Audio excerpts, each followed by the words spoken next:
అక్కడ దొరికే ఎర్రమట్టికి విపరీతమైన డిమాండ్. నాణ్యమైన మట్టి కావడంతో మొక్కల పెంపకానికి, లాన్ల అభివృద్ధికి దీన్ని ఉపయోగిస్తుంటారు.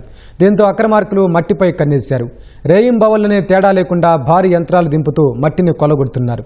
అడ్డగోలు తవ్వకాలతో భారీ గోతులు ఏర్పడి వర్షపు నీరు నిండి తటాకాలను తలపేస్తున్నాయి. అడిగేవారు లేరని, అడ్డుకునేవారు రారన్న ధీమాతో యథేచ్ఛగా మట్టిని మింగేస్తున్నారు.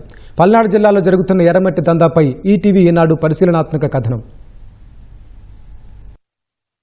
పల్నాడు జిల్లాలో ఎర్రమట్టి దొంగలు చెలరేగిపోతున్నారు. ఎర్రమట్టికి విపరీతమైన డిమాండ్ ఉండడంతో నిరంతరాయంగా ఎడ్లపాడు మండలంలోని సంగం, గోపాలపురం పరిసరాల్లోని ప్రభుత్వ, అసైన్డ్, కొండపోరంబోకు భూముల్లో తవ్వకాలు చేస్తూ సొమ్ము చేసుకుంటున్నారు. పెద్ద ఎత్తున నీటితో నిండి చెరువులా భ్రమింపజేస్తున్న ఈ దృశ్యాలు అక్రమార్కుల అవినీతికి ఆనవాళ్లు. ప్రకృతి వనరులను కొల్లగొడుతూ భూమాతకు శోకం మిగులుస్తున్నారనేందుకు ఇవే సాక్ష్యాలు.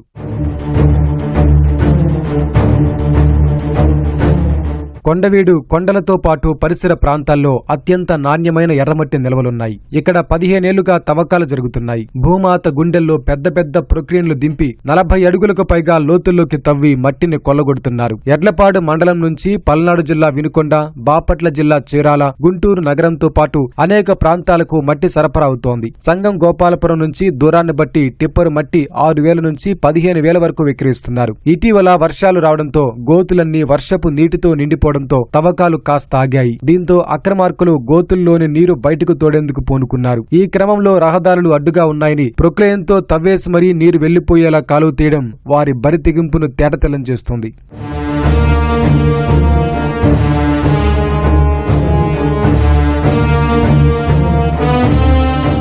ఎక్కడ ఒక్క టిప్పరు మట్టి కనిపించినా మట్టి దొంగలు వదలట్లేదు. జేసీబీలు దింపి తరలించేస్తున్నారు. కొండల సమీపంలో ఎటు చూసినా గోతులు, మట్టి తవ్వుతున్న భారీ యంత్రాలు, టిప్పర్ల రాకపోకలు కనిపిస్తున్నాయి. భారీ గోతుల వల్ల పర్యావరణానికి విఘాతం కలుగుతోంది. పెద్ద చెట్లు సైతం మట్టి తవ్వకాలతో కనుమరుగవుతున్నాయి. అటవీ ప్రాంతంలో సైతం చెట్లు తొలగించి తవ్వకాలు చేస్తున్నారు. టిప్పర్ల రాకపోకలతో పంటలపై దుమ్ముపడి దెబ్బతింటున్నాయి.